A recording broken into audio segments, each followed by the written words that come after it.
व्याख्यामुद्रां करसरसिजैः पुस्तकं शङ्खचक्रे बिभ्रद्भिन्नस्फटिकरुचिरे पुण्डरीके निषण्णः म्लानश्रैरमृतविशदैरंशविप्लावयन् मामाविर्भूयात् अनघमहिमा मानसे वागधीशः।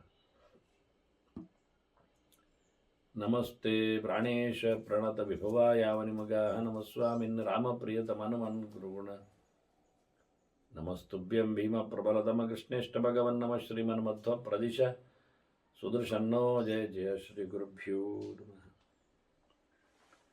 नारायणं सुरगुरुं जगदेकनाथं भक्तप्रियं सकललोकनमस्कृतं च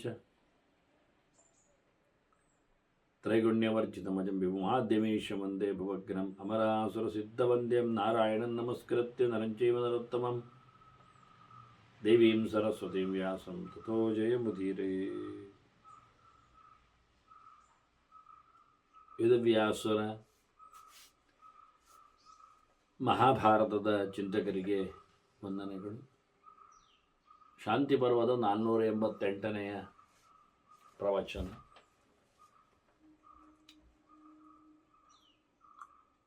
ಶ್ವೇತದ್ವೀಪದ ಚಿಂತನೆಯಲ್ಲಿ ವಿಶೇಷವಾದ ಮಾತುಗಳು, ವಸುರಾಜನಿಗೆ ಆಗಿರತಕ್ಕಂತಹ ಅಧೋಗತಿ, ಈ ಪ್ರಕರಣದಲ್ಲಿ ವಸುರಾಜ ಅವನು ತನ್ನ ಸಾಧನೆಯನ್ನು ಭೂಮಿಯ ಅಡಿಯಲ್ಲಿಯೇ ಪತನ ಹೊಂದಿದವನಾಗಿ ನಡೆಸಿಕೊಟ್ಟಿದ್ದಾನೆ. ನಾರಾಯಣನ ಚಿಂತನೆ, ಜಪ, ಹೋಮ, ವ್ರತಗಳು, ತಪಸ್ಸು ಇವನ್ನೆಲ್ಲ ನಡೆಸ್ತಾನೆ. ಇತ್ತ ಇಂದ್ರನ ದೀಕ್ಷಿತನ ಯಜ್ಞ ಅದು ನಡೆದಿದೆ. ಹೇಗೆ ನಡೆಯಿತು? ಋಷಿಗಳು ಹೇಳಿದಂತೆಯೇ ಪಶು ಇಲ್ಲದೆಯೇ ಪಿಷ್ಟ ಪಶುವಿನಿಂದಲೇ ಯಜ್ಞ ಸಮಾಪ್ತಿ ಆಯಿತು. ಕರ್ತಂ ಸಮಾಪ್ಯ ಪಿಷ್ಟೇನ ಮುನೀನಾಂ ವಚನ ತದಾ. ಋಷಿಗಳ ಮಾತಿಗೆ ಅನುಗುಣವಾಗಿ ಶಾಸ್ತ್ರ ಸಿದ್ಧವಾದದ್ದು ಅಂತ ಹೇಳುತ್ತಾ ಯಜ್ಞವನ್ನು ಪಿಷ್ಟಪಶುವಿನಿಂದಲೇ ಮುಗಿಸಿಬಿಟ್ಟಿದ್ದಾರೆ. ಹಾಗಾಗಿ ಎಲ್ಲ ದೇವತೆಗಳು ತೆರಳಿದ್ದಾರೆ.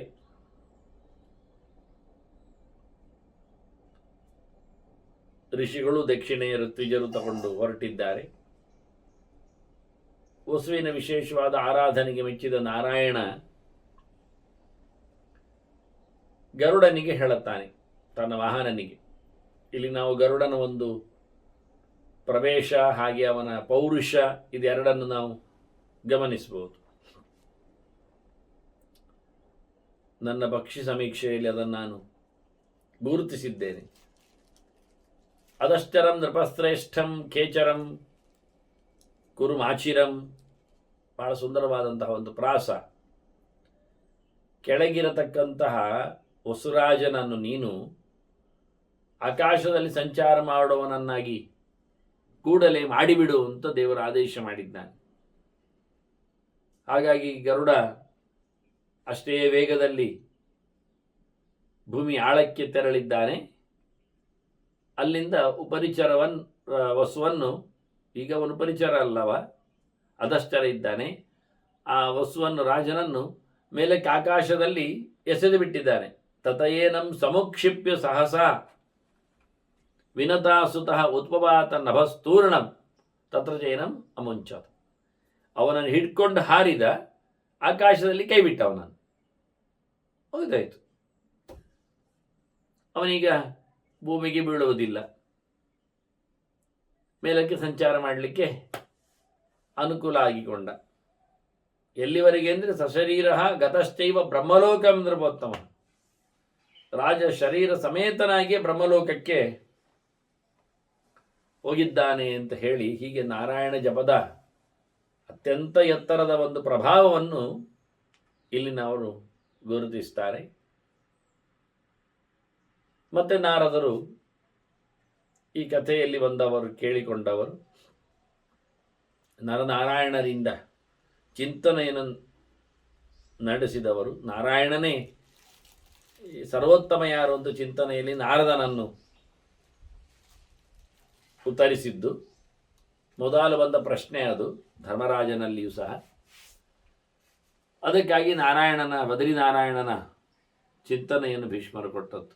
ಹಾಗಾಗಿ ನಾರದರು ಮತ್ತೆ ತೆರಳಿದ್ದಾರೆ ಶ್ವೇತದ್ವೀಪಕ್ಕೆ.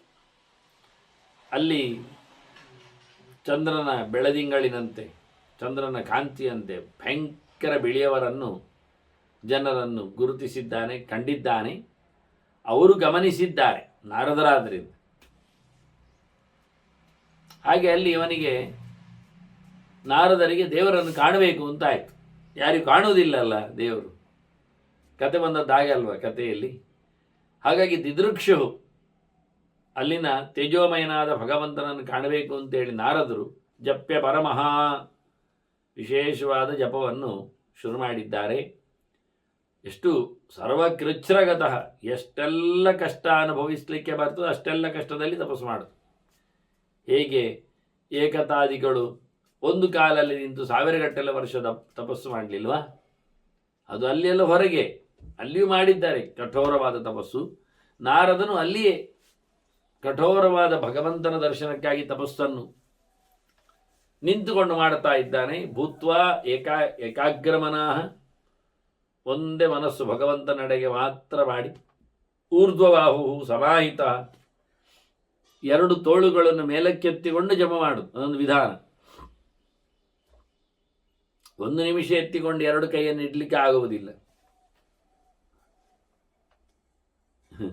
ಇಡೀ ದಿನ ಅಲ್ಲ, ನಿರಂತರ ಧ್ಯಾನದಲ್ಲಿ ಭಗವಂತನ ಚಿಂತನೆ ಮಾಡುತ್ತಾ ನಿಂತುಕೊಂಡು. ಹಾಗೆ ಸ್ತೋತ್ರಂ ಜಗೌಸ ವಿಶ್ವಾಯ, ಸರ್ವಗುಣ ಸಂಪೂರ್ಣನಾದ ಭಗವಂತನಿಗಾಗಿ ಆತ ಸ್ತೋತ್ರವನ್ನು ನಡೆಸಿದ. ನಾರದರು ಮಾಡಿದ ಭಗವಂತನ ಚಿಂತನೆ ಒಳಗಿಂದ ಹೇಗಿತ್ತದು? ನಿರ್ಗುಣಾಯ ಗುಣಾತ್ಮನೇ ಓ ನಮಸ್ತೆ ದೇವದೇವೇಶ ಅಂತ ಹೇಳಿ ಗದ್ಯ ಪ್ರಕಾರದಲ್ಲಿ ಇದನ್ನು ವೇದವ್ಯಾಸರು ನಮಗೆ ಕೊಡಮಾಡಿದ್ದಾರೆ. ಇದು ನಾರದರ ತಲೆಯೊಳಗೆ ಭಗವಂತನ ಗುಣವಿಶೇಷಗಳ ಅನುಸಂಧಾನಗಳು ಹೇಗೆ ಬಂದಿದ್ದವು. ಗುಣತ್ರಯ ದೂರನಾದವನಿಗೆ, ಸತ್ವರಜಸ್ಸು ತಮಸ್ಸು ಇಲ್ಲದವನಿಗೆ, ಅಪ್ರಾಕೃತನಾದ ಭಗವಂತನಿಗೆ ತಾನು ಮಣಿದಿದ್ದೇನೆ ಅಂತ ಹೇಳುತ್ತಾ ಎಲ್ಲೆಡೆ ತುಂಬಿದ ಭಗವಂತನನ್ನು, ಎಲ್ಲರಲ್ಲಿ ನೆಲೆಗೊಂಡವನನ್ನು, ಎಲ್ಲವನ್ನು ಮಾಡುವವನನ್ನು, ಇಡೀ ಜಗತ್ತು ಅವನ ಅಂಕೆಯಲ್ಲಿದೆ, ಸ್ವಾಮಿಯೇ ಇದ್ದಾನೆ ಭಗವಂತ. ಹಾಗಾಗಿ ವೇದವಾಚ್ಯನಾಗಿ ಪ್ರಾತಿನಿಧಿಕವಾಗಿ ವೇದ ಪುರುಷನಾದ ಗರುಡನಲ್ಲಿ ಸಂಚಾರ ಮಾಡುವವನು ಅಂತ ವಿಶಿಷ್ಟವಾದಂತಹ ಅಸ್ತಿತ್ವವುಳ್ಳ ಭಗವಂತನಿಗೆ ನಮಸ್ಕಾರವನ್ನು ಸಮರ್ಪಿಸುತ್ತಾ ಈ ರೀತಿಯಾದಂತಹ ಗುಣಸ್ವರೂಪನನ್ನು, ನಿರ್ಗುಣ ಗುಣಾತ್ಮ ಒಟ್ಟೊಟ್ಟು ಹೇಳಿದ್ದರಿಂದ ಅವನಲ್ಲಿ ವಿಶೇಷವಾಗಿರತಕ್ಕಂಥ ಗುಣಗಳು ಇವೆ. ಈ ಪ್ರಕೃತಿಗೆ ಸಂಬಂಧಪಟ್ಟಂತಹ ಜೀವನನ್ನು ಆವರಿಸಿರುವಂತಿರುವ ಗುಣತ್ರಯಗಳು ಅವನಲ್ಲಿ ಇಲ್ಲ.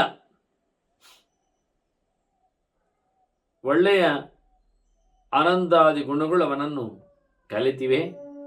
ಅಂತಹ ಭಗವಂತನಿಗೆ ಮತ್ತೆ ಮತ್ತೆ ನಮಸ್ಕಾರ ಮಾಡ್ತಾ ಸಕಲ ದೇವೋತ್ತಮನಿದ್ದಾನೆ ಅಂತ ಚಿಂತನೆ ಮಾಡುತ್ತಾ ಎಲ್ಲ ದೇವತೆಗಳನ್ನು ನಿಯಂತ್ರಿಸುವವ ಅವನು. ತನಗೋಸ್ಕರ ಏನನ್ನು ಮಾಡುವುದಿಲ್ಲ, ನಿಷ್ಕ್ರಿಯ. ಆದರೆ ಇಡೀ ಜಗತ್ತನ್ನು ತರ್ತಾನೆ ಜೀವರಿಗಾಗಿ, ಸಾಧನೆಗಾಗಿ. ಹಾಗಾಗಿ ಅವನಿಗೆ ಯಾವುದೇ ಕರ್ಮತಂತ್ರಗಳವನನ್ನು ಬಂಧನಗೊಳಿಸುವುದಿಲ್ಲ. ಯಾವುದೇ ಕರ್ಮತಂತ್ರದ ಫಲವನ್ನು ಆತ ನಿರೀಕ್ಷಿಸುವುದಿಲ್ಲ, ಪಡೆಯುವುದಿಲ್ಲ, ಅನುಭವಿಸುವುದೂ ಇಲ್ಲ. ಆ ಫಲವನಿಗಾಗಿಯೂ ಅಲ್ಲ. ಮತ್ತೆ ವೇದಕ್ರಿಯ, ಅವನು ಶಾಸ್ತ್ರ ಹೇಳಿದಂತೆ ಎಲ್ಲ ಕ್ರಿಯೆಗಳನ್ನು ಮಾಡಿ ತೋರಿಸ್ತಾ ಇದ್ದಾನೆ ಜನರನ್ನು ಕ್ಯಾಚ್ ಮಾಡಲಿಕ್ಕೆ. ಹಾಗಾಗಿ ಅವನ ಕ್ರಿಯೆಗಳು ಜ್ಞಾನ ಸ್ವರೂಪಗಳು, ಜಡವಾದದ್ದೆಲ್ಲ. ಹೀಗಾಗಿ ಅಂತಹ ಭಗವಂತನ ಚಿಂತನೆಯನ್ನಿವ ನಡೆಸ್ತಾನೆ. ವಿಶ್ವೇಶ್ವರ ವಿಶ್ವಸ್ತೇನ ವಿಶ್ವಮೂರ್ತೆ ಮಹಾಮೂರ್ತೆ. ಸರ್ವತ್ರ ಭಗವಂತನು ಪ್ರತ್ಯೇಕವಾಗಿ ಕಾಣಿಸಿಕೊಳ್ಳುತ್ತಾನೆ. ವಿಶ್ವದ ಕಣಕಣಗಳಲ್ಲಿಯೂ ಭಗವಂತನ ಮೂರ್ತಿ ಇದೆ, ಸನ್ನಿಧಾನ ಇದೆ. ತದ್ದ ಆಕಾರದಲ್ಲಿ ಭಗವಂತ ತತ್ವಶಕ್ತಿಯನ್ನು ಪ್ರಬೋಧನೆ ಮಾಡಲಿಕ್ಕೋಸ್ಕರ ನಿಂತಿದ್ದಾನೆ. ಅಷ್ಟೇ ಅಲ್ಲದೆ ಜಗತ್ತನ್ನು ವ್ಯಾಪಿಸಿಕೊಂಡು ಒಂದು ದೊಡ್ಡ ಮೂರ್ತಿಯಲ್ಲಿದ್ದಾನೆ. ಅಂತರ್ಬೈಚದ ಸರ್ವಂ ವ್ಯಾಪ್ಯ ನಾರಾಯಣ ಸ್ಥಿತ ಎನ್ನುವ ಚಿಂತನೆ ವಿಶ್ವಮೂರ್ತೆ ಮಹಾಮೂರ್ತೆ ಅನ್ನೋದರಲ್ಲಿ ನಾವು ಕಾಣಲಿಕ್ಕೆ ಬರ್ತದೆ. ಅಂತಹ ವಿಶ್ವವ್ಯಾಪ್ತವಾದ ಭಗವಂತನ ರೂಪಕ್ಕೆ ಸಮಗ್ರ ಪ್ರಪಂಚವೇ ಭಗವಂತನ ಸೇವಕರು, ದೇವರ ನಿಯತ್ತಿಗೆ ಒಳಪಟ್ಟವರು. ಹಾಗಾಗಿ ವಿಶ್ವಕ್ಸೇನ, ಎಲ್ಲೆಡೆಯೂ ತುಂಬಿ ತುಳುಕಿದ ಭಗವಂತನ ಪರಿವಾರದವರೇ ಇರಲಿಕ್ಕೆ ಹೋಗಿ ಅವರೆಲ್ಲರೂ ಪ್ರಾಣನ ಜೊತೆಯಲ್ಲಿದ್ದಾರೆ. ಪ್ರಾಣನೂ ಹಾಗೆ ಎಲ್ಲ ಕಡೆ ತುಂಬಿದ್ದಾನೆ.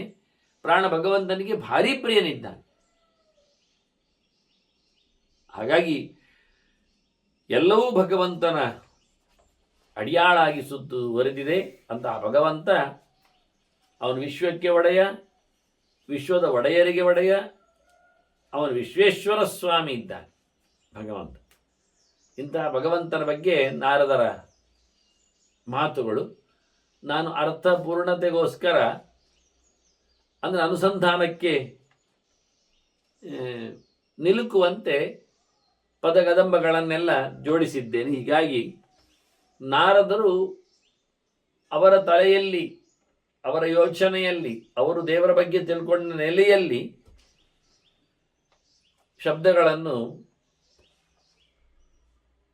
ಹೇಳಿದ್ದಾರೆ, ಅಂದರೆ ಅನುಸಂಧಾನಕ್ಕೆ ತಂದಿದ್ದಾರೆ. ಅದನ್ನು ವ್ಯಾಸರು ತೋರಿಸಿಕೊಟ್ಟಿದ್ದಾರೆ. ನಾನು ನಮ್ಮ ಲೆವೆಲಿನಲ್ಲಿ ನೋಡಿಕೊಳ್ಳಲಿಕ್ಕೆ ಬರುವ ಹಾಗೆ ದೇವರನ್ನು ಹೀಗೆ ಹೇಳಿದ ಹಾಗೆ ವಿಶ್ವಮೂರ್ತಿ ಮತ್ತು ಮಹಾಮೂರ್ತಿ ಹೇಳಿಕೊಂಡ, ಅದು ಕೆಲವೊಮ್ಮೆ ಪದಗಳು ಒಟ್ಟೊಟ್ಟು ಇರ್ತಾವೆ, ಇಲ್ಲ ಅಲ್ಲ. ಹಾಗೆ ನಿಷ್ಕ್ರಿಯ ಮತ್ತು ವೇದಕ್ರಿಯಕ್ಕೆ ಸಂಬಂಧಪಟ್ಟಂತೆ, ಹಾಗೆ ಭಗವಂತನನ್ನು ನಿರ್ಗುಣ ಗುಣಾತ್ಮ ಅಂತ ಹೇಳಿದ ಹಾಗೆ ನಿರ್ಗುಣ ತ್ರಿಗುಣ ಪ್ರಧಾನ, ಅದರಲ್ಲಿಯೂ ಮೂರು ಗುಣಗಳು ನೆಲೆಗೊಂಡಿರುವಂಥದ್ದು ಪ್ರಕೃತಿಯಲ್ಲಿ. ಆ ಪ್ರಕೃತಿಯೂ ಸಹ ಭಗವಂತನ ಅಡಿಯಾಳಾಗಿದೆ. ಜಡವಾದ ಪ್ರಕೃತಿಯು ಭಗವಂತನ ಅಂಕೆಯಲ್ಲಿದೆ. ಚಿತ್ ಪ್ರಕೃತಿಯೂ ಸಹ ಭಗವಂತನ ಸೇವಕಿಯಾಗಿರತಕ್ಕ ಮಹಾಲಕ್ಷ್ಮಿ ಇದ್ದಾಳೆ.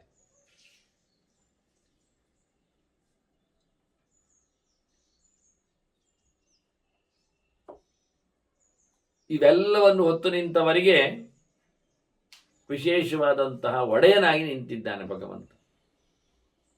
ಬ್ರಾಹ್ಮಣ ರೂಪ, ಬ್ರಾಹ್ಮಣ ಪ್ರಿಯ, ಬ್ರಹ್ಮಣ್ಯ ದೇವ, ಇವೆಲ್ಲ ಜ್ಞಾನಿಗಳಿಗೆ ಭಗವಂತ ಬಹಳ ಇಷ್ಟ ಅಂತ ಅರ್ಥದಲ್ಲಿ.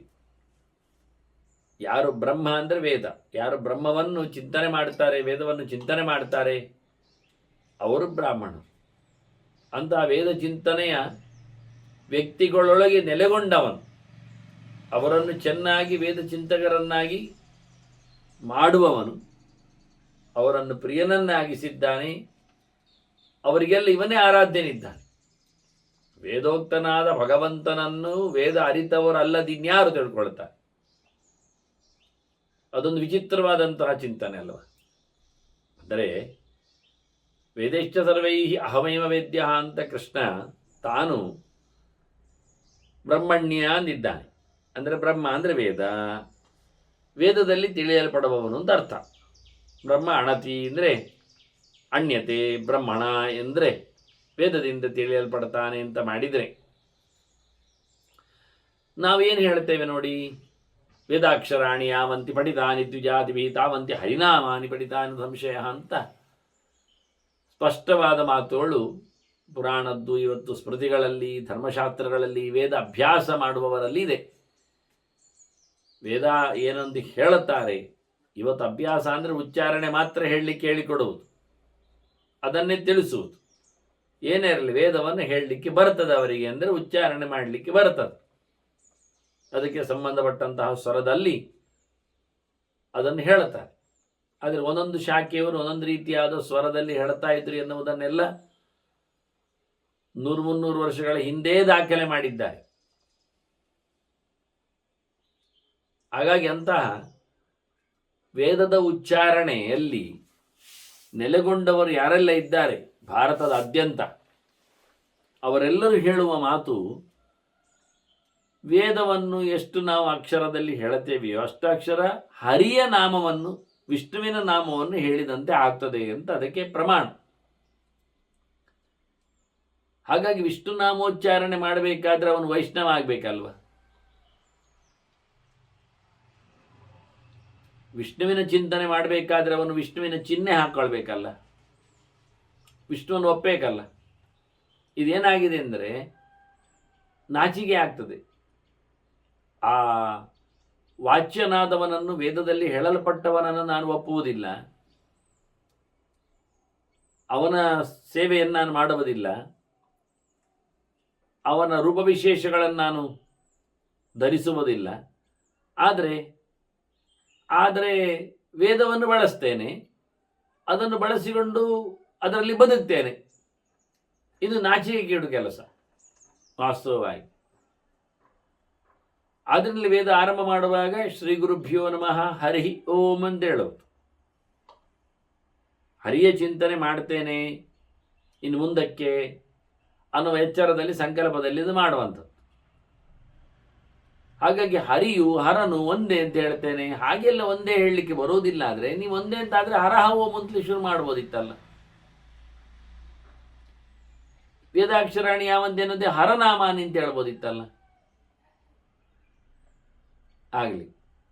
ಮತ್ತೆ ಒಂದೇ ಅಂತ ಆದರೆ ವಿರೋಧ ಯಾಕೆ ಮಾಡ್ತೀರಿ? ಹಾಗಾದರೆ ಹರಿಯು ಹರವು ನಿಮಗೆ ಒಂದೇ ಅಂತ ಆದರೆ ವೇದವನ್ನು ಓದುವಾಗ ಹರಿಯನ್ನೇ ಹೇಳ್ತೀರಿ ಅಂತ ನಿಮ್ಮಲ್ಲಿ ಅಭಿಪ್ರಾಯ ಇದ್ದರೆ ಹರಿಯ ಚಿಹ್ನೆಯನ್ನೇ ಹಾಕ್ಬೋದಲ್ಲ. ಅದು ವಿರೋಧ ಯಾಕೆ? ಮತ್ತೆ ಹರ ಚಿಹ್ನೆ ಯಾಕೆ ಹಾಕಬೇಕು?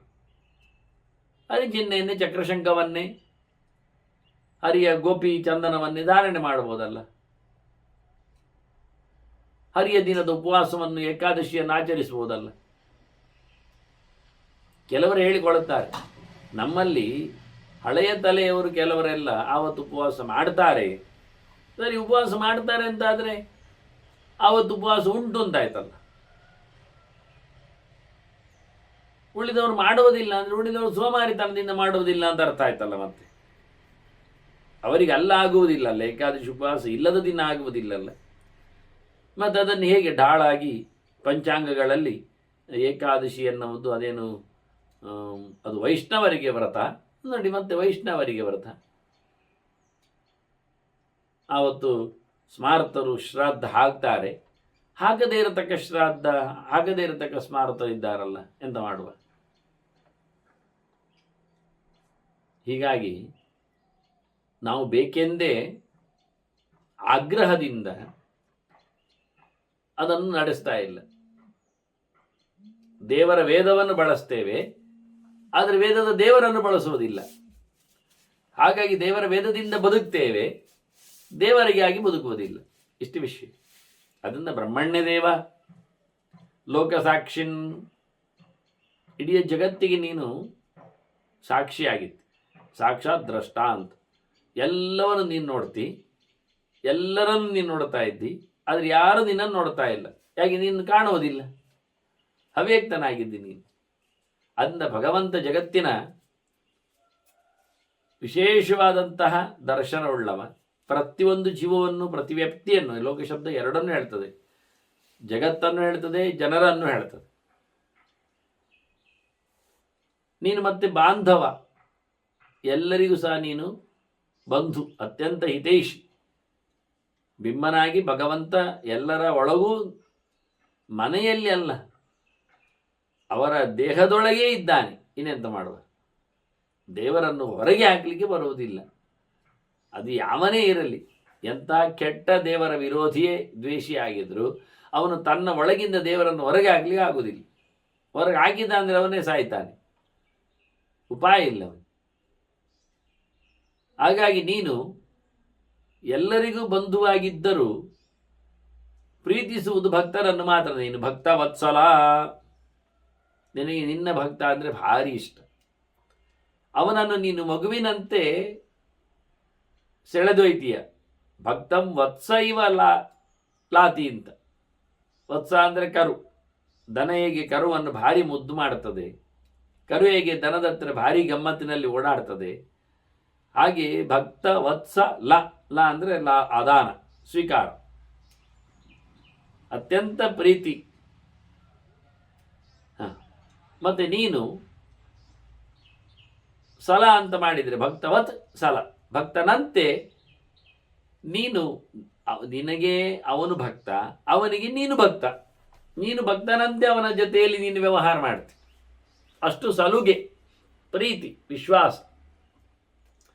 ಹೇಗೆ ಒಬ್ಬ ಸೇವಕ ಅತೀ ಪ್ರೀತಿಯಿಂದ ತನ್ನ ದನಿಯನ್ನು ಇಷ್ಟಪಡ್ತಾನೆ, ಹಾಗೆ ದನಿಯು ನಿರ್ವ್ಯಾಜವಾಗಿ ಅವನನ್ನು ಸಹ ಹಚ್ಚಿಕೊಳ್ಳುತ್ತಾನೆ, ಹೇಗೋ ಹಾಗೆ.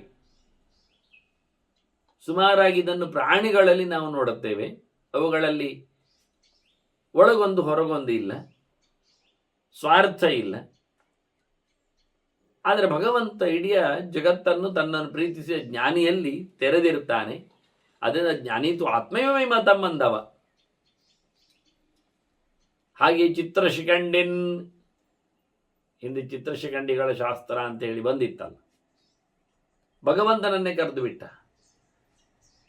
ಬಹಳ ಚಂದವಾದ ನವಿಲುಗರಿಯನ್ನು ಹೊತ್ತಿದ್ದಾನೆ ಎನ್ನುವುದು ಅರ್ಥ ಉಂಟು. ಚಿತ್ತ ರಮಣೀಯ, ಚಿತ್ರ ಅಂದರೆ ಮನಸ್ಸನ್ನು ಸೆಳೆಯುವಂತೆ ನಿನ್ನ ಅಲಂಕಾರ ಇದೆ ಅಂತ.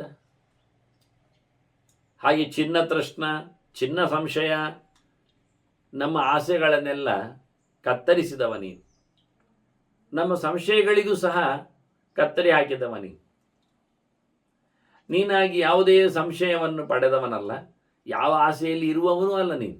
ಹಾಗಾಗಿ ಉಳಿದವರ ಆಸೆಗಳನ್ನು, ಸಂಶಯಗಳನ್ನು ನಿವೃತ್ತಿಗೊಳಿಸುವಲ್ಲಿ ನೀನು ಸಮರ್ಥನಿದ್ದಿ.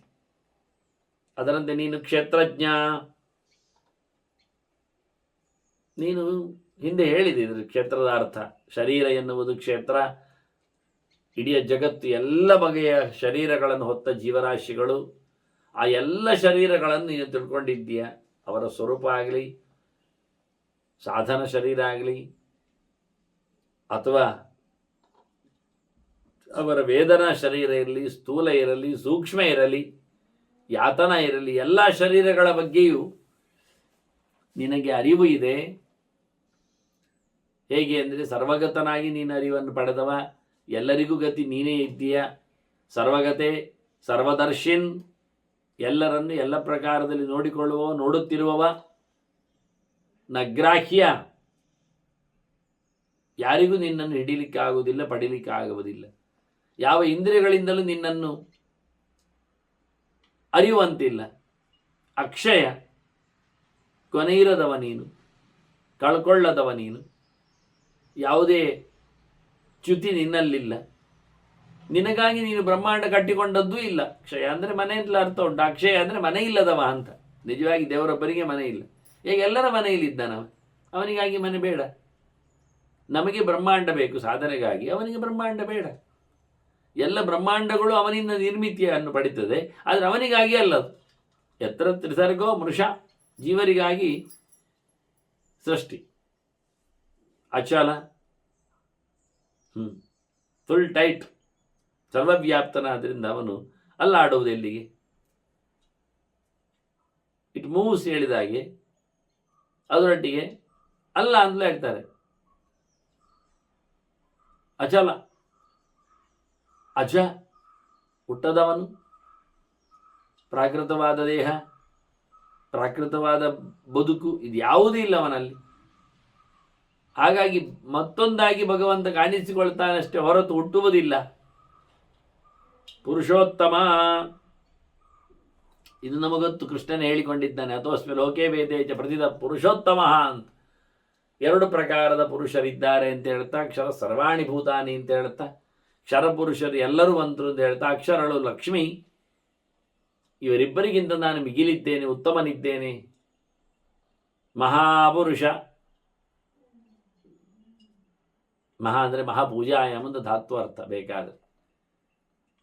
ಪೂಜ್ಯ ಪುರುಷ ಅಂತ ಅರ್ಥ, ಎಲ್ಲರಿಂದಲೂ ಆರಾಧ್ಯನು ನೀನು. ಅನಂತ ಪುರುಷ, ಮತ್ತೆ ಅದೆಂಥದ್ದು ಕೇಳಿದರೆ, ಹೌದು ಅನಂತ ಪುರುಷ, ಅನಂತಪುರದಲ್ಲಿ ಇದ್ದಾನೆ. ಅನಂತಪುರ ಅಂದರೆ ಆಂಧ್ರದ್ದಲ್ಲ. ಅನಂತ ಅಂದರೆ ಲೆಕ್ಕ ಇಲ್ಲದಷ್ಟು ಜೀವರಾಶಿಗಳು, ಪುರ ಅಂದರೆ ದೇಹ, ಅದರೊಳಗೆ ನೆಲೆಗೊಂಡವನು ನೀನು. ಮಹಾವಿಭೂತೆ, ಎಲ್ಲರಲ್ಲಿ ವಿಶೇಷವಾದಂಥ ರೂಪದಲ್ಲಿ ನೀನಿದ್ದೀಯ. ಅಮೃತ, ನಿನಗೆ ಯಾವುದೇ ಪ್ರಕಾರವಾದಂತಹ ಸಾವು ನೋವು ಸಂಕಟಗಳು ಇಲ್ಲ. ಅಮೃತಾತ್ಮನ್, ನಿನ್ನ ರೂಪವೇ ಹಾಗೆ. ನಿನಗಿಲ್ಲ ಅಂದರೆ ಅದು ಜೀವರಿಗೆ ಇಲ್ಲ ಅಲ್ವ, ಎಲ್ಲರಿಗೆ. ನಿನ್ನ ಆಗಲ್ಲ. ಜೀವರಿಗೆ ದೇಹದಲ್ಲಿ ನೋವು ಬರ್ತದೆ, ಹೊತ್ಕೊಂಡಾಗ ಸಂಕಟ ಆಗ್ತದೆ, ಅದಕ್ಕೆ ಸಾವು ಉಂಟು. ಆದರೆ ನಿನಗೆ ಅಂತಹ ದೇಹಗಳೇ ಇಲ್ಲ. ಹರಿದು ಹೋಗುವ, ಇಲ್ಲವಾಗುವ, ಬಂದು ಬಿಡುವ ದೇಹಗಳಿಲ್ಲದ ಸ್ವರೂಪಭೂತವಾದ ಶುದ್ಧವಾದ ಸ್ವರೂಪ ನಿನ್ನದು. ಅಮೃತೇಶಯ, ಅಮೃತನಲ್ಲಿದ್ದಿ. ಇನ್ನು ಹುಟ್ಟಿ ಬರದ, ಸಾವು ಬಾರದ ಮುಕ್ತರಲ್ಲಿ ನೀನು ನೆಲೆಗೊಂಡಿದೆ. ಅವರು ಅಮೃತರು. ಹಿರಣ್ಯೇಶಯ, ಆನಂದದಲ್ಲಿ ಇರುವಂಥದ್ದು, ಸಂಪತ್ತಿನಲ್ಲಿ ಕೂತಿದ್ದಿ. ಹಾಗೆ ಎಲ್ಲೆಡೆಯೂ ಚಿನ್ನದಲ್ಲಿ ನಿನ್ನ ವೈಭವ ಇದೆ.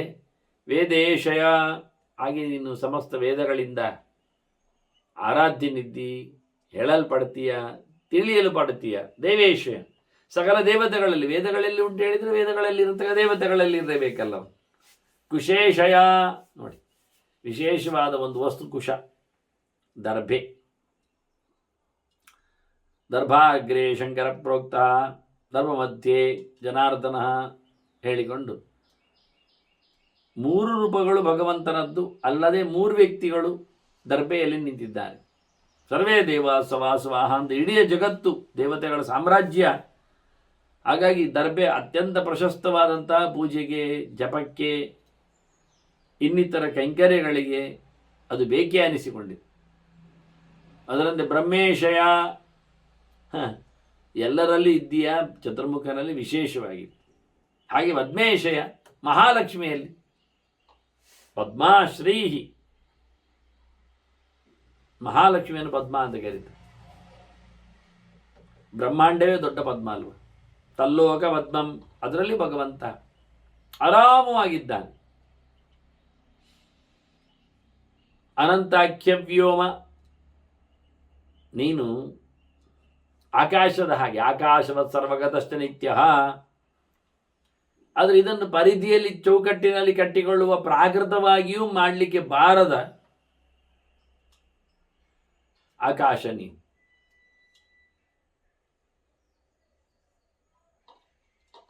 ಅದಕ್ಕೆ ಯಾವುದೇ ಪ್ರಕಾರವಾದಂತಹ ಬೌಂಡ್ರಿ ಇಲ್ಲ, ತಡೆಯೂ ಇಲ್ಲ. ಮಹಾತ್ಮ್ಯ ಶರೀರ, ಬಹಳ ದೊಡ್ಡದು ನಿನ್ನದು ದೇಹ. ಅಂದರೆ ಆತ್ಮಭೂತವಾದದ್ದು, ಸರ್ವವ್ಯಾಪ್ತವಾದದ್ದು, ಸರ್ವವನ್ನು ಕಬಳಿಸುವಂಥದ್ದು, ಅತ್ಯಂತ ಎತ್ತರದಲ್ಲಿ ನೆಲೆಗೊಂಡಂತು, ಸರ್ವಾರಾಧ್ಯವಾಗಿರತಕ್ಕ ಸಂಗತಿ ಅದು. ಪವಿತ್ರ, ಮಹಾಪವಿತ್ರ, ಬೀಳುವ ಎಲ್ಲವನ್ನು ಸಹ ಎತ್ತಿ ಹಿಡಿದವನು, ನಡುವೆ ನಿಂತುಕೊಂಡು ಎಲ್ಲವನ್ನು ಸಹ ನಡೆಸಿಕೊಡುವವನು, ಪವಿತ್ರಾತ್ಮನಿಂದ ಪೂಜ್ಯನು, ಪವಿತ್ರಾತ್ಮರಿಗೆ ಪೂಜ್ಯತೆಯನ್ನು ಕೊಟ್ಟವನು, ಆಗುವಂತೆ ಮಾಡಿದವನು, ಸನಾತನ ಎಂದು ಇದ್ದವನು, ಎಲ್ಲ ಮಾತಿನಲ್ಲಿ ತಿಳಿಯಲ್ಪಡುವವನು. ಹಾಗೆಯೇ ಹಿರಣಮಯ, ಆನಂದ ಸ್ವರೂಪನು, ಹಿತಂಚ ರಮಣೀಯಂಚ, ಎಲ್ಲರಿಗೂ ಬೇಕಾದವನು, ಚೆಲುವುಳ್ಳವನು, ಬೃಹತ್,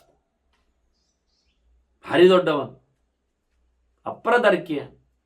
ಹೀಗೆ ಅಂತೇಳಿ ನಿನ್ನನ್ನು ಚಿಂತನೆ ಮಾಡಲಿಕ್ಕೆ ಆಗುವುದೇ ಇಲ್ಲ. ಅವಿಜ್ಞೇಯ, ಪೂರ ತಿಳ್ಕೊಳ್ಳಿಕ್ಕೂ ಆಗುವುದಿಲ್ಲ. ಜ್ಞೇಯ, ವಿಶೇಷವಾಗಿ ಜ್ಞೇಯ, ಆದರೆ ವಿಶೇಷವಾಗಿ ಪೂರ ಯಾರಿಂದಲೂ ಸಾಕಲ್ಲೇನ. ಅಜ್ಞೇಯ, ಅಜ್ಞೇಯಶ್ಚ ವಿಜ್ಞೇಯಶ್ಚ ಜ್ಞೇಯಶ್ಚ ವಿಜ್ಞೇಯಶ್ಚ. ಸದಸತ್, ಕಾಣುವವನು, ಕಾಣದವನು, ಕಾರಣನು, ಕಾರ್ಯನು, ಎಲ್ಲೆಡೆ ತುಂಬಿದವನು, ಎಲ್ಲಿ ಕಾಣದವನು, ಕಾಣುವ ಪ್ರಪಂಚದಲ್ಲಿ ನೆಲೆಗೊಂಡವನು, ಕಾಣದ ಪ್ರಪಂಚದಲ್ಲಿ ಇದ್ದವನು, ದುಷ್ಟರಲ್ಲಿಯೂ ಸಜ್ಜನರಲ್ಲಿಯೂ ವಿಶೇಷವಾದ ನಿಯಮನಗಳನ್ನು ನಡೆಸುತ್ತಾ ಆಯಾ ಕಾರ್ಯಗಳಿಗೆ ಕಾರಣನಾಗಿ ಚೋದನೆ ನಡೆಸುವವನಾಗಿದ್ದಾನೆ. ಹಾಗೆ ಯಮ ನಿಯಮ, ಎಲ್ಲ ನಿಯಮಗಳನ್ನು ನಡೆಸಿಕೊಟ್ಟವನು. ಅಹಿಂಸಾ, ಸತ್ಯ, ಅಸ್ತೇಯ, ಬ್ರಹ್ಮಚರ್ಯ, ಪರಿಗ್ರಹ ಇದು ಯಮಗಳು. ಶೌಚ, ತಪಸ್ಸು, ತುಷ್ಟಿ, ಸ್ವಾಧ್ಯಾಯ, ಭಗವದ್ ಅರ್ಚನೆ ಇದು ನಿಯಮಗಳು. ಇದು ಸಣ್ಣ ಮಟ್ಟಿನಲ್ಲಿ 5 ಲೆಕ್ಕಾಚಾರಕ್ಕೆ, ಇನ್ನು 10, 12 ಯಮಗಳು, ನಿಯಮಗಳೆಲ್ಲ ಹೇಳ್ತಾರೆ.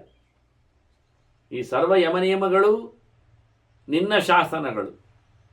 ಈ ಸರ್ವ ಯಮ ನಿಯಮಗಳಿಂದ ನೀನು ಆರಾಧ್ಯ.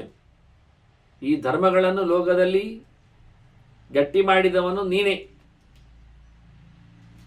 ಹೇಗೆ ಯಮನಲ್ಲಿ ಇದ್ದುಕೊಂಡು ಅವನ ದಂಡದಲ್ಲಿಯೂ ಇದ್ದುಕೊಂಡು ನೇಮಿಸುವಂಥದ್ದು ದಂಡನೆ, ತ್ರಿಕರಣಪೂರ್ವಕವಾದದ್ದು. ಅದರಲ್ಲಿ ನಿನ್ನ ಅಸ್ತಿತ್ವ.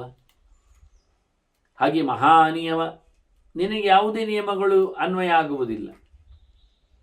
ಅದರ ಆಚೆಗೆ ನೀನು ನಿಂತಿದ್ದಿ. ಅದು ಜನಲೋಕಕ್ಕೆ, ಜೀವಲೋಕಕ್ಕೆ, ಅದು ಸಾಧನೆಯ ಲೋಕಕ್ಕೆ. ಹಾಗಾಗಿ ಈ ನಿಯಮಗಳನ್ನೆಲ್ಲ ದಾಟಿ ಇರುವವನು, ಅದರಾಚೆ ನೆಲೆಗೊಂಡವರು. ನಿನಗೆ ನಿನ್ನದೇ ನಿಯಮಗಳಿವೆ. ಮನುಷ್ಯ ಲೋಕಕ್ಕೆ ಬಂದಾಗ ಮನುಷ್ಯರಂತಿರುತ್ತೇನೆ, ಹಿಂದೆ ಮಾಡಿದ ಹಾಗೆ ಮುಂದುವರಿಸ್ತೇನೆ, ಭಕ್ತರ ಅಧೀನನಾಗಿ ನಾನು ಬರ್ತೇನೆ, ನನ್ನವರ ಶಾಪವನ್ನು ನಾನು ಅನುವರ್ತಿಸ್ತೇನೆ. ಇವೆಲ್ಲ ಅವನದ್ದೇ ನಿಯಮಗಳು. ಇದರಿಂದ ಅವನಿಗೆ ಯಾವುದೇ ರೀತಿಯಾದಂತಹ ಸ್ವಾತಂತ್ರ್ಯಕ್ಕಾಗಲಿ ಪೂರ್ಣತೆಗಾಗಲಿ ಧಕ್ಕೆ ಇಲ್ಲ. ಅವನ ನಿಯಮ ಬೇರೆ.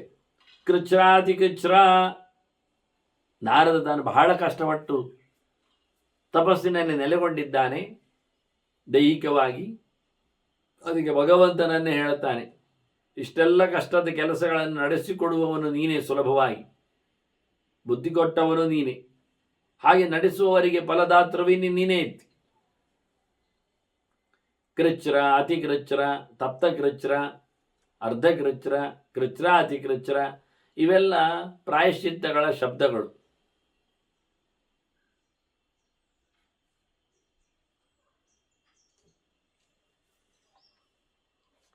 ಪಂಚಗವೇದ ಪ್ರಾಶನದಲ್ಲಿ 5 ದಿನದ ಉಪವಾಸವನ್ನು ನಡೆಸುವ ವ್ಯವಸ್ಥೆಗಳಲ್ಲಿ ಅಲ್ಲ. ಹಾಗೆ ಪಕ್ಷಗಟ್ಟಲು ಉಪವಾಸ ಮಾಡುವ, ತುತ್ತು ಹೆಚ್ಚು ಮಾಡಿ ತಿಂದು ಬದುಕುವ, ಇದೆಲ್ಲ ಕಥೆಗಳು. ಇಷ್ಟೆಲ್ಲ ಕಷ್ಟ, ಅತಿ ಕಷ್ಟದ ವ್ರತ ನಿಯಮಗಳನ್ನೆಲ್ಲ ನಡೆಸುವಂತೆ ಆದೇಶಿಸಿ ಅವುಗಳಿಂದ ತೃಪ್ತಿಯನ್ನು ಪಟ್ಟು ಆ ಸಾಧನೆಯನ್ನು ಲೋಕದಲ್ಲಿ ಮೆರೆಯಿಸಿದವನು ಎನ್ನುವ ಅರ್ಥದಲ್ಲಿ ಅವನು ಲೋಕಕ್ಕೆ ಬಂದಾಗಿಂತ ಕಷ್ಟವಾದ ವ್ರತಗಳನ್ನು ನಡೆಸಿ ತೋರಿಸ್ತಾನೆ. ಕೃಷ್ಣನು ತಪಸ್ಸು ಮಾಡಿದ್ದಾನೆ, ರಾಮನು ಕಾಡು ಮೇಡು ತಿರುಗಿದ್ದಾನೆ ಹೇಳಿಕೊಳ್ಳುವಂತೆ ಎಲ್ಲ ಸಾಧನೆಗಳಿಗೆ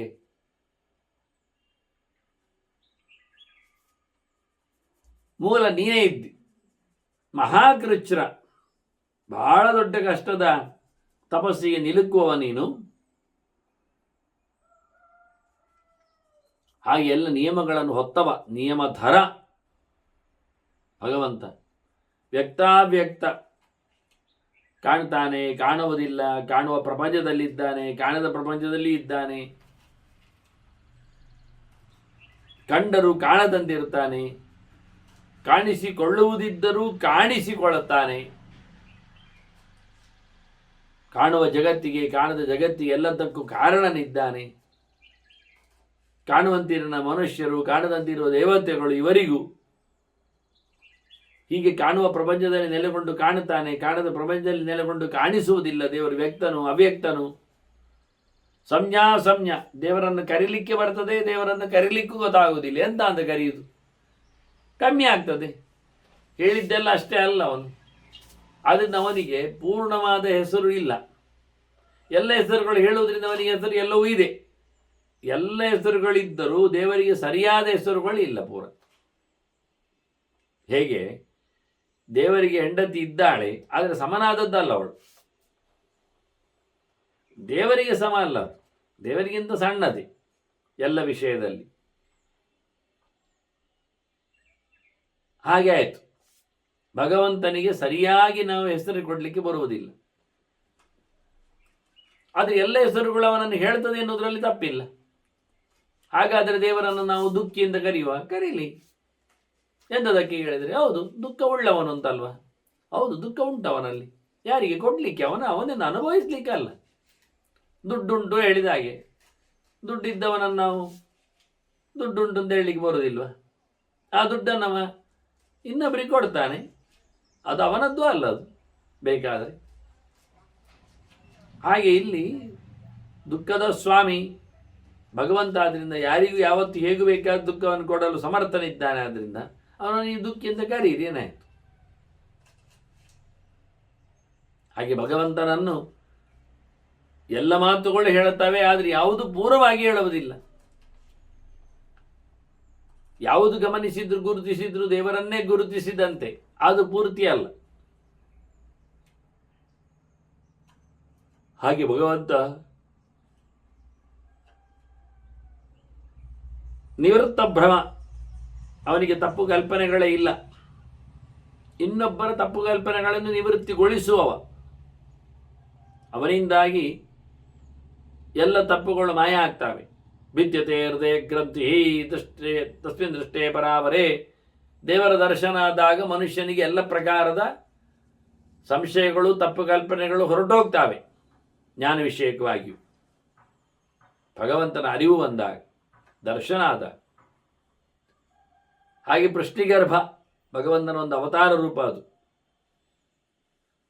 ವಸುದೇವ ದೇವಕಿಯರು ಮೊದಲಿಗೆ ಕಶ್ಯಪ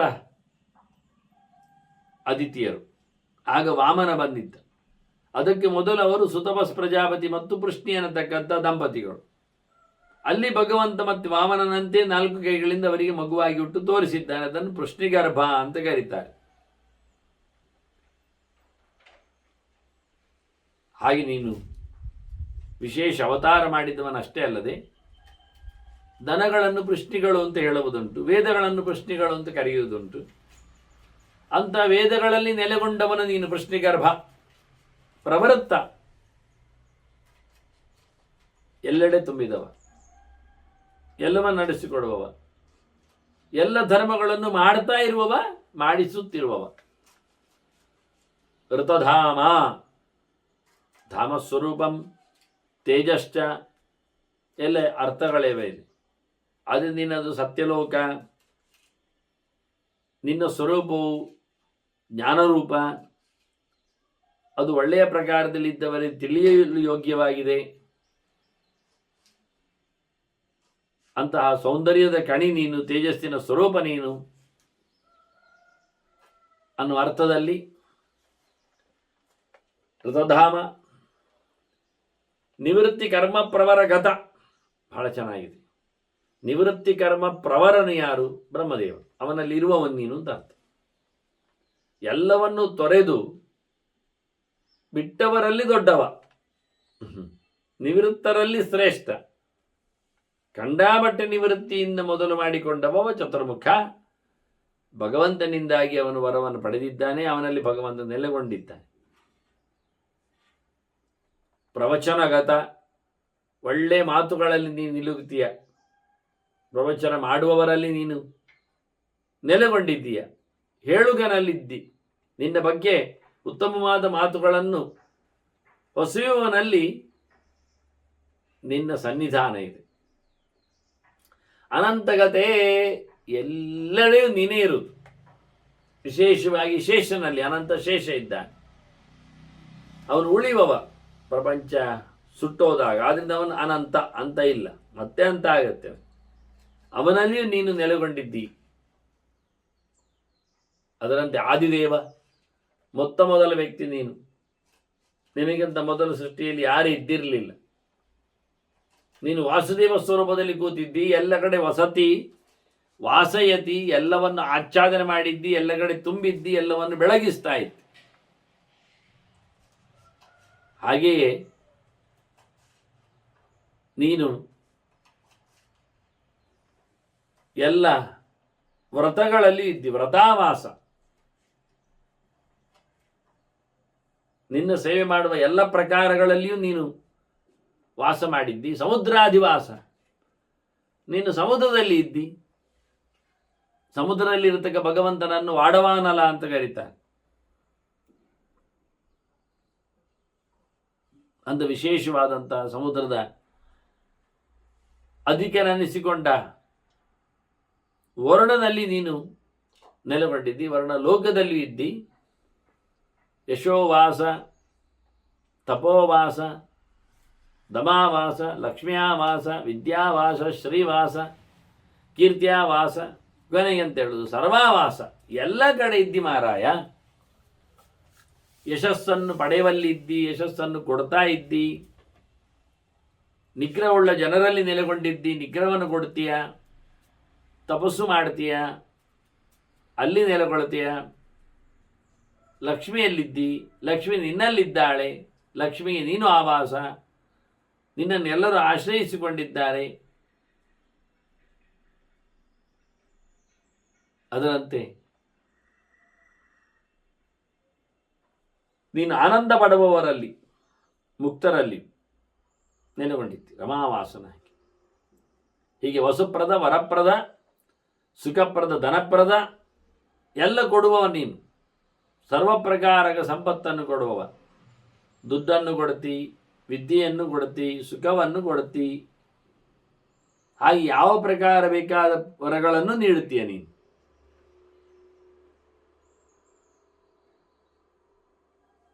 ಅಂತ ದೊಡ್ಡ ದಾನಿ. ಪ್ರಜಾಪತೆ, ಮಹಾಪ್ರಜಾಪತೆ, ಪ್ರಜಾನಾಂ ಪಾಲನಾದ್ ವಿಷ್ಣು ಪ್ರಜಾಪತಿ ರುದೀರಿತಃ ಅಂತ ಆಚಾರ್ಯರ ಭಾಷ್ಯ. ಪ್ರಜೆಗಳನ್ನು ಪಾಲನೆ ಮಾಡುವುದರಿಂದ ಭಗವಂತನನ್ನು ಪ್ರಜಾಪತಿ ಅಂತ ಕರೀತಾರೆ. ಇಲ್ಲ ನಾನು ಚತುರ್ಮುಖನನ್ನು ಕರಿತೇನೆ, ಆಯಿತು. ಚತುರ್ಮುಖನಿಗೆ ಹತ್ರ ಭಗವಂತನನ್ನು ಮಹಾಪ್ರಜಾಪತಿ ಅಂತೇನೆ ನಾವು. ಚತುರ್ಮುಖನಿಂದಲೂ ಮಹನೀಯನು ಅಂತ, ಮೊದಲಿನವನು ಅಂತ, ಪೂಜಾರ್ಹನವನಿಗೂ ಅಂತ. ಪ್ರಜಾ ಅಂದರೆ ಪ್ರಜ್ಞಾ ಅಂತ ಅರ್ಥ, ಒಳ್ಳೆಯ ಅರಿವು. ಅದಕ್ಕೆ ಸ್ವಾಮಿ ಇದ್ದಿ ನೀನು. ಮಹಾಪ್ರಜ್ಞೆ ಯಾವುದದು? ಭಗವಂತನ ಎಚ್ಚರ, ಅಪರೋಕ್ಷ ಜ್ಞಾನ. ಅದನ್ನು ಕೊಡುವವ. ಹಾಗೆ ವನಸ್ಪತೆ, ಊರ್ಜಸ್ಪತೆ, ವಾಚಸ್ಪತೆ, ಮನಸ್ಪತೆ, ದಿವಸ್ಪತೆ, ಜಗತ್ಪತೆ, ಮರುತ್ಪತೆ, ಸಲಿಲಪತೆ, ಪೃಥ್ವೀಪತೆ, ದಿಕ್ಪತೆ, ಎಲ್ಲ ಭೂತಗಳ ಒಡೆಯುನು ನೀನಾಗಿದೆ ಹೇಳಲಿಕ್ಕೋಸ್ಕರ. ನೀರಿನ ಒಡೆಯ, ನೆಲದ ಒಡೆಯ, ಗಾಳಿಯ ಒಡೆಯ, ಇಡೀ ಮರವಟ್ಟುಗಳ ಒಡೆತನ ನಿನ್ನಲ್ಲಿದೆ. ಅದನ್ನು ಪಾಲನೆ ಮಾಡ್ತೀನಿ ನೀನು. ಒಡೆಯ ಅಂದರೆ ಪಾಲನಾಥ್ ಪತಿ. ಹಾಗೆ ಉತ್ತಮವಾದ ಅನ್ನಕ್ಕೆ, ಆಹಾರಗಳಿಗೆ, ಮಾತಿಗೆ, ಮಾತಿನ ರಾಶಿ ಅನಿಸಿಕೊಂಡ ವೇದಕ್ಕೆ, ಮನಸ್ಸಿಗೆ, ಅದರ ಇಂದ್ರಿಯಾಭಿಮಾನಿಗಳಿಗೆಲ್ಲ, ಹಾಗೆ ಮೇಲ್ಲೋಕದವರಿಗೂ, ಇಡೀ ಜಗತ್ತಿಗೂ, ಪ್ರಾಣನಿಗೂ ಸಹ ನೀನು ಒಡೆಯ. ಹಾಗಾಗಿ ಎಲ್ಲೆಡೆ ತುಂಬಿ ನಿಂತ ಭಗವಂತ ನಿನಗೆ ನನ್ನ ನಮನ. ಅನಂತ ಭೋಗ, ಎಲ್ಲವನ್ನು ಕಬಳಿಸುವವ,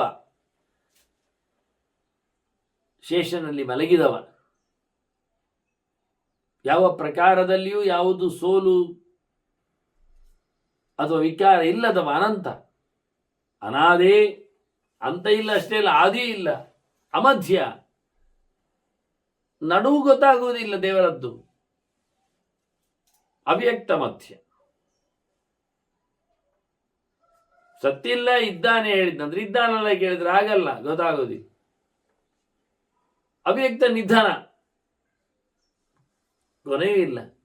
ಅವ್ಯಕ್ತ ತತ್ವವನ್ನೆಲ್ಲ ನಿನ್ನಲ್ಲಿ ಒಳಗಿಟ್ಟುಕೊಳ್ಳುವವ. ಅವ್ಯಕ್ತಳು ಮಹಾಲಕ್ಷ್ಮಿ ನಿನ್ನಲ್ಲಿ ನಿಧೀಯತೆ, ನಿಲೀಯತೆ, ನಿಲೀನಲಾಗ್ತಾಳೆ ಅವಳು. ಹಾಗೆಯೇ ಪೂರ್ವ ನಿವಾಸ, ಎಲ್ಲರಿಗಿಂತ ಮೊದಲು ಇದ್ದವನು ನೀನು. ಪ್ರಜಾ ಸರ್ಗಕರ, ಆನಂತರ ಪ್ರಜಾ ನಿಧನಕರ. ಜಗತ್ತನ್ನು ಮುಗಿಸ್ತೀಯ, ಜಗತ್ತನ್ನು ತಂದು ಕೊಡ್ತೀಯ. ಮತ್ತೆ ಮತ್ತೆ ಸೃಷ್ಟಿಯ ವೈಭವದಲ್ಲಿ ನೆಲೆಗೊಂಡವ. ಆದರೆ ಎಲ್ಲಕ್ಕಿಂತ ಮೊದಲು ನೀನಿದ್ದುಕೊಂಡು ಪ್ರಜೆಗಳನ್ನು ಸೃಷ್ಟಿ ಮಾಡ್ತಿ, ಹಾಗೆಯೇ ಸಂಹಾರವನ್ನು ಮಾಡ್ತಿ. ಹಾಗಾಗಿ ನೀನು ವಿಚಿತ್ರನಾದ ವ್ಯಕ್ತಿ, ಎಲ್ಲರನ್ನು ಸಹ ಆವರಿಸಿದವ, ಸರ್ವಚ್ಛಂದಕ. ನಿನ್ನಿಚ್ಛೆಯಂತೆ ನೀನು ಬದುಕುವವ. ಗುಹ್ಯ ಹೃದಯ ಗುಹೆಯಲ್ಲಿದ್ದಿ, ಶಾಸ್ತ್ರದ ಗುಹೆಯಲ್ಲಿದ್ದಿ. ಗುಹಾಸಂತ ಮಾದರೀಶ್ವ ಮತಾಯತ್, ನಿಗೂಢವಾದ ರಹಸ್ಯ ನೀನು. ಹಂಸ, ಪರಮಹಂಸ, ಮಹಾಹಂಸ, ಪರಮಜ್ಞೇಯ.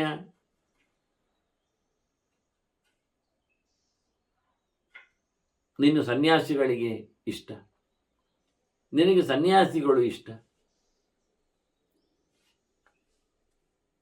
ನೀನು ಸಕಲ ದೋಷಗಳಿಂದ ದೂರ.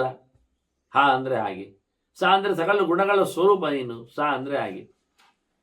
ಹಾಗೆ ಗುಣರೂಪನಾಗಿ ಸಕಲ ದೋಷ ವಿವರ್ಜಿತನಾಗಿ ನಿನ್ನನ್ನು ಪ್ರತಿನಿತ್ಯವೂ ಪ್ರಾಣನು ತನ್ನ ಉಸಿರಿನಲ್ಲಿ ಪ್ರತಿ ಜೀವರಲ್ಲಿ ನೆಲೆಗೊಂಡು ಚಿಂತನೆ ಮಾಡ್ತಾ ಇದ್ದಾನೆ.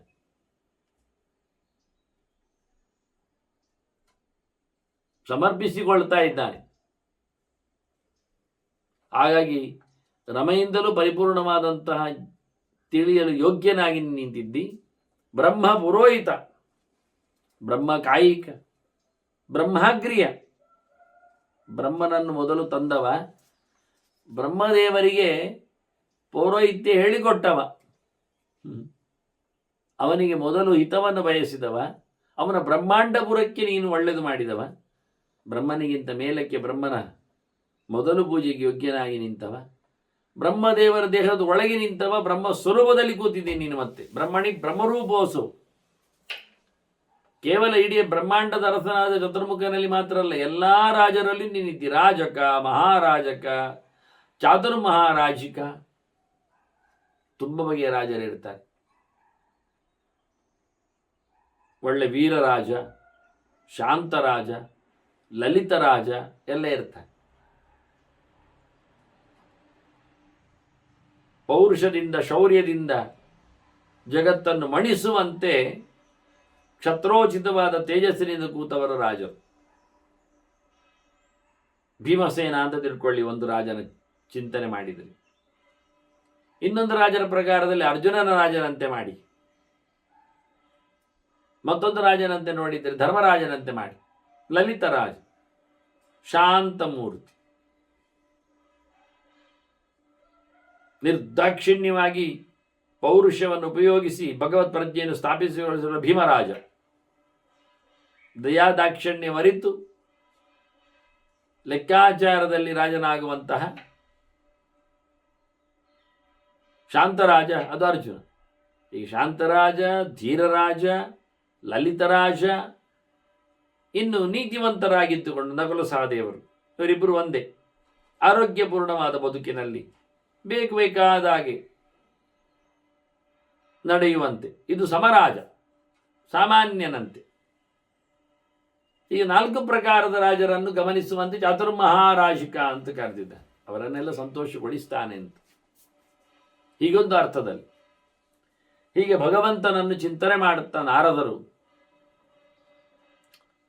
ಬಹಳ ವಿಶೇಷವಾದ ನಾಮಗಳಿಂದ ಅನುಸಂಧಾನಕ್ಕೆ ತಂದಿದ್ದಾರೆ. ಬೇಕಾದಷ್ಟು ಹರಿಹಯ, ಹರಿಮೇಧ ಅಂತ ಹೇಳುತ್ತ,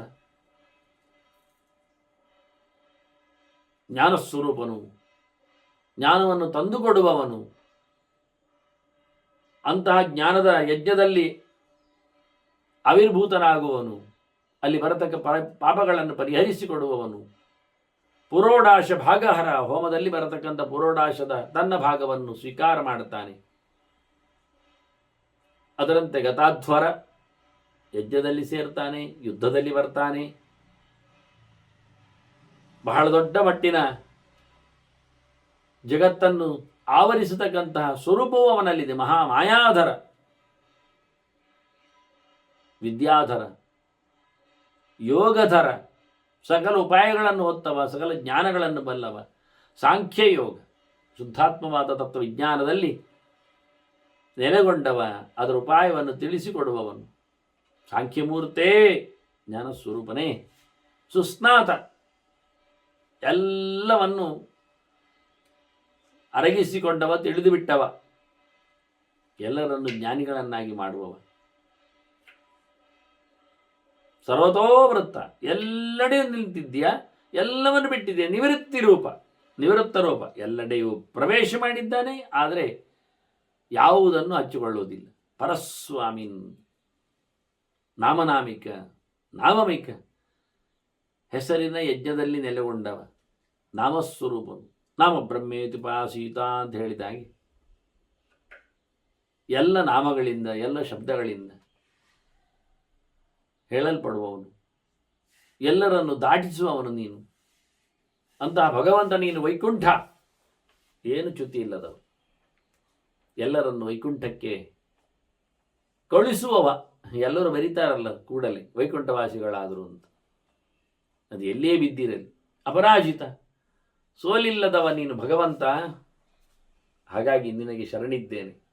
ಮಾನಸಿಕ ನಿದ್ದೆ, ಮನಸ್ಸಿಗೆ ನಿಲುಕುವವ, ಮುದಗೊಡುವವ ಅಂತ ಹೇಳಿಕೊಂಡವನ ಅನುಸಂಧಾನವನ್ನು ಮಾಡಿದ್ದಾನೆ. ಹೀಗೆ ಇನ್ನೆಷ್ಟೋ ನಾಮಗಳಿಂದ ಭಗವಂತನ ಚಿಂತನೆಯನ್ನು ಸಾಗಿಸಿದ್ದಾನೆ. ನೀನು ಅಂತ ಹೇಳುತ್ತಾ ಕೊನೆಗೆ ಭಗವಂತ ನಡೆಗೆ ತನ್ನನ್ನು ಸಮರ್ಪಿಸಿಕೊಳ್ತಾನೆ ನಾರದರು. ಅಂತಹ ನಾರದರು ಕರೆದ ಇತರ ನಾಮಗಳ ಬಗ್ಗೆ ಮತ್ತೆ ಚಿಂತನೆಯನ್ನು ಮಾಡುವ ವಂದನೆಗಳೊಂದಿಗೆ ಶ್ರೀಕೃಷ್ಣ ಅರ್ಪಣಮಸ್ತು. ನಾರಾಯಣ ನಾರಾಯಣ ನಾರಾಯಣ.